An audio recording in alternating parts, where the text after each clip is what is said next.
Wigan অ্যাথলেটিককে উড়িয়ে ৬ বছরে প্রথমবার ইংলিশ এফএ কাপের পঞ্চম রাউন্ডে উঠেছে আর্সেনাল। রবিবার ঘরের মাঠে তৃতীয় স্তরের ক্লাবটির বিপক্ষে জয় তাদের ৪-০ ব্যবধানে। ম্যাচের প্রথম ৩০ মিনিটের মধ্যেই গোল ৪টি আদায় করে নেয় রেকর্ড ১৪ বারের কাপ জয়ীরা। প্রিমিয়ার লিগে পয়েন্ট টেবিলের শীর্ষে থাকা আর্সেনাল এমিরেটস স্টেডিয়ামে শুরু থেকেই লিগ ওয়ানের দল উইগানের উপর আধিপত্য বিস্তার করে। ১১ মিনিটে প্রথম গোলের দেখাও পায় স্বাগতিকরা। মাঠের কাছাকাছি থেকে অ্যাবেরিচিয়েজের পাস পেয়ে ননি মাদুয়েকে প্রথম স্পর্শে গোলরক্ষককে পরাস্ত করেন। ৭ মিনিট পর গ্যাব্রিয়েল মার্তিনেলি ব্যবধান দ্বিগুণ করেন।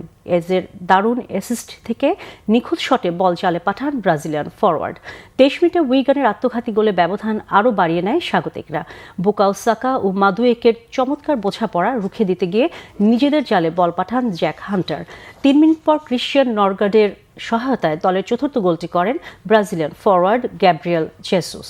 শুরুর এই বিধ্বংসী আক্রমণে এফএ কাপের ইতিহাসে প্রথম প্রিমিয়ার লিগ দল হিসেবে ম্যাচের প্রথম আধা ঘন্টায় ৪ গোল করার কীর্তি গড়ল আর্সেনাল। ২০২০ সালে কোচ মিকেল আর্তেতার দায়িত্ব নেওয়ার প্রথম মৌসুমে শেষবার এই শিরোপা ঘরে তুলেছিল গানাররা।